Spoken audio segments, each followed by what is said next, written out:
lad, he's a midget. As Tyson said, sign the contract, big boy. Sign the contract, big boy. Sign the contract. The UFC. This kid has something, man. If he has fighting ability to match.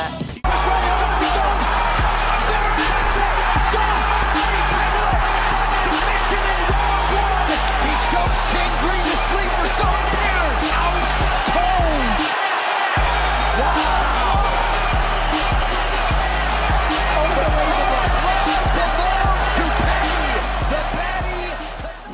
So I said to them, I will finish you, little boy. Yeah. You know what I mean? Because he's like that much shorter than me.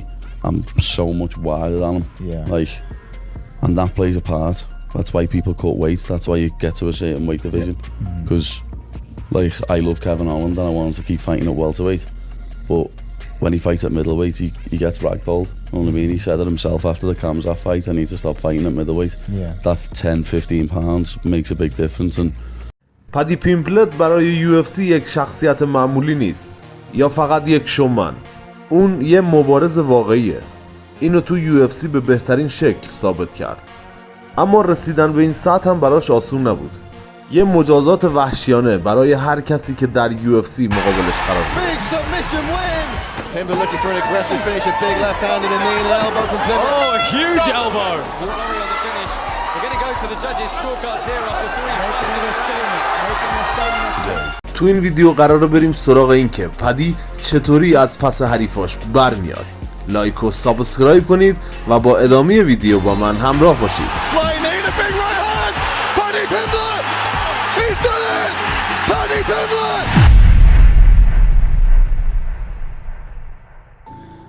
It's normal for him to have all this hype. He's from London and most of his fights have been here. But I actually think he's a bit of a kid. And, you know, he's got good things, but he's got a lot of bad things as well. So. مارس 2022 پدی پیمپلت برای بار دوم وارد قفس UFC شد. اگر بخوایم راجع به پدی صادق باشیم، اون بعد از اولین حضورش در سپتامبر 2021 باعث شد که زیر ذره‌بین هرچه بیشتر رسانه‌ها و البته مچ میکرهای سازمان UFC بره. اونا حضور یه ستاره رو همراه با هواداران بریتانیایی حس کرده بودن. همه چیز روشنه. پدی پیمپلت پدیده بعدی. اون شب پیمپلت رودریگو وارگاس مبارز مکزیکی رو تو همون دقیقه اول The thing is that the haters are gonna hate the lad. Oh, you couldn't even take him down. You got hit with a big punch. Your defense is shit. But who won? You know what I mean? Who won, lad? It was me in the first round. در ابتدا با مبارزه با وارگاس به عنوان یک مقدمه شروع کردیم. در ادامه به سمت لیورپول میریم، جایی که کودک خطرناک لیورپول به مصاف جردن لویت رفت. جو لویت هم مثل بقیه اعتماد به نفس بالایی داشت. اون یکی از میم‌های جنسی پر زرق و برق و به طرز عجیبی نمایشی و در این حال یه مبارز حرفه‌ای MMA. بله، به دنیای دیوونه هایی که در اون زندگی میکنیم خوش اومدین. مبارزه برای ماه جولای برنامه‌ریزی شد، اما جو لویت از هفته‌ها قبل شروع به حرف زدن کرد. حرف‌های بیهوده و بی‌ضرر. حرف‌هایی که اگر در خیابان بزنید ممکنه کتک بخورید. در واقع ممکنه کتککاری‌های خیابونی به ارمغان بیارن. جردن شروع به پرتاب خاک به سمت پدی کرد، با اینکه هیچ دلیل واقعی برای این کار وجود نداشت. I didn't really know about Paddy until his debut, so I don't think I'm gonna be starstruck. I don't really see him as a star. He's just a guy that's 0-2 in the UFC, and he fought some guys that had losing records in the UFC, and there's plenty of guys in the roster like that. So I'm just kind of trying to separate this fight from the Flash, and you know, on paper I'm not too interested in this matchup, to be honest. So. And I think I'm a little too smart to make a lot of the mistakes that a lot of his opponents have made. If I take him down, I'm not letting him up. If I hurt him, I'm not going to let off the pressure. And he's not the most accurate striker. He has one real knockout, and he's a regional champ. برای اولین بار می‌دیدیم که پدی در حضور خبرنگارا واقعاً عصبانیه و برای رفتن به قفس لحظه شماری میکنه. Never really been pissed off leading up to a fight, you know what I mean? Benzimini and Vargas were pretty respectful, as I was to them, but he's a little maggot, and I'm gonna proper batter him for it. I've never come into a fight wanting to hurt my opponent, and I'm gonna hurt him. If I get the chance, I'm gonna split him open with elbows or rearrange his face.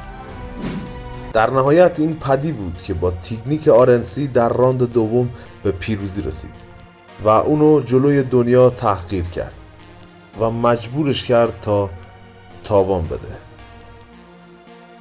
He's very unorthodox. He is. He's a very unorthodox fighter, and as I say, I was gonna outweird him, and I outweirded him. حالا به دسامبر 2023 میریم، جایی که هنوز خیلی از ما به الکوکو کمی باور داشت. فکر میکردیم هنوز روح مبارز در اون کشته نشده، اما انگار اشتباه میکردیم. I'm gonna go in there, I'm gonna finish Paddy. این مسابقه از همون ابتدا عجیب بود. تا اون موقع پیمپلت در 6 مبارزه متوالی به پیروزی رسیده بود، در حالی که تونی فرگوسن در شرایط سختی قرار داشت. در طول 6 مبارزه متوالی تونی شکست خورده بود. به هر حال تونی به این مبارزه آمده بود. کارت UFC 296. چیزی که از همه جالبتر بود قدرت ذهنی تونی. ناامید از نظر روحی شکسته، به دنبال راهنمایی کسی که قبلا از جهنم عبور کرده بود. It's going to go the way I want. I already visualized it. I tried my ass off for it. I don't see this kid beating me. He's worried about me blocking him on Instagram. Sensitive little bastards. Wait till you get cut and you start to see your own blood. You're gonna run out of that cage back to mommy. Keep fucking dreaming, dude. That shit is not gonna happen. Ketchup sandwich, I'm gonna cut you so fucking bad they're gonna have to stitch you up. Lad, I want you to. Cut me open like you said you're gonna do. اما درون 8 سالی نتیجه همون چیزی بود که انتظارشو داشتیم. 3 راند تسلط پدی. اون به طرز خطرناکی پیش رفت. همون راند اول نزدیک بود کار رو تموم کنه که تونی سرسختی کرد و صدای زنگ راند رو تموم کرد. در آخر پسر بعد لیورپول تونی رو تا سرحد مرگ کتک زد و کارش رو روی زمین تموم کرد. یک پیروزی قاطع برای پدی. It felt good, know what I mean? I won every round dominantly. I thought the first round might have got a 10-8 on at least one scorecard, but yeah, I've just seen a little stat then. In his last 8 fights, only me and Michael Chandler have dropped him, know what I mean? So take good things away from it. I blew me load a little bit at the end of the first trying to finish him, so I was feeling it a little bit in the second and third, but as I say, I still got on top of him and ground and pounded him and dominated the fight, so I'm happy.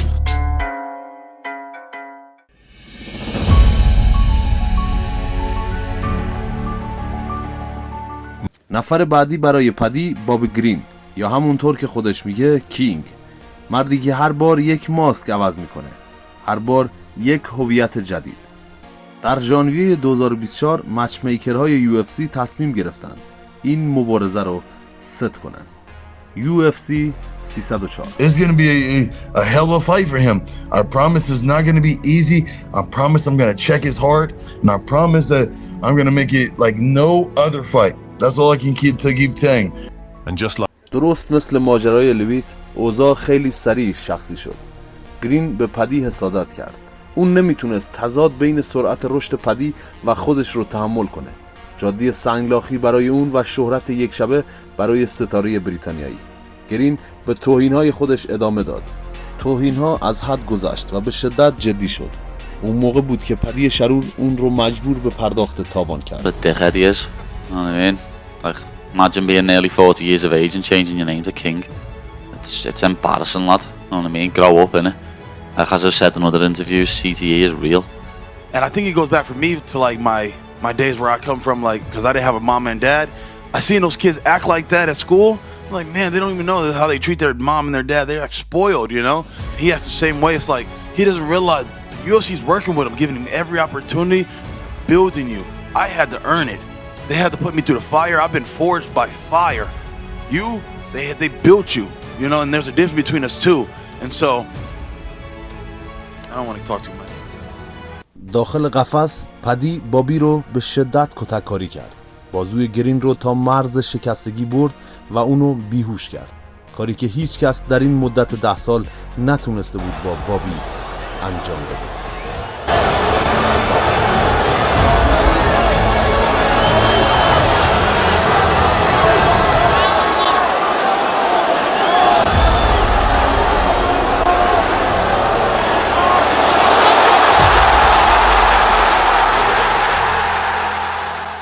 You ever heard of a blooper? You know what that is? Like a blooper reel where the guy slips on a banana peel and then he falls into a bucket and, you know, like some stupid shit like that. Well, there's some times where I've had so many fights, I'm like, hey. حالا نفر آخر لیست قتل عام پدی، مایکل چندلر. مایکل آهنین پس از منتظر موندن بی حاصل برای مبارزه با مکگرگور تصمیم گرفت دوباره به مبارزات و جمع مدعیان برگرده. بعد از مدتی دوری و باخت مجدد مقابل چارلز اولیویرا، این بار فرصتی مناسب برای پدی که به جمع 5 مبارزه برتر بپیونده.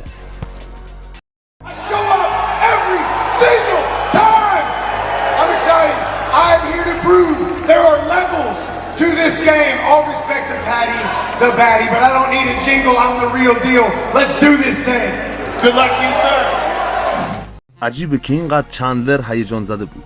پدی مبارز تازه کار نیست.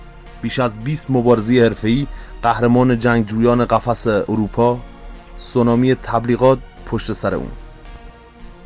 چندلر با خوشبینی کورکورانه در UFC 314 وارد قفس مبارزه شد. I'm going to go out there and I'm going to do exactly what I always do. I'm going to have one foot on the gas, one foot on Patty's throat. I'm going to throw big bombs and we're going to see if he sinks or swims.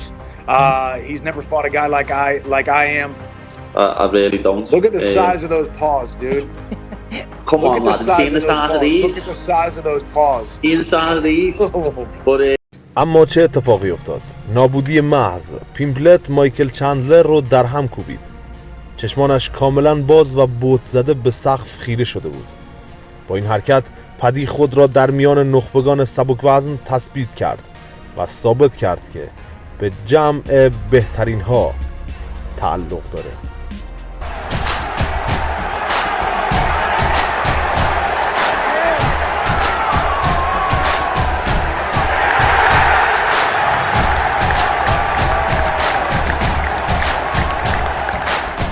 This is how we win. We game plan, we use our fight IQ, and we beat up. Anyone else got any questions?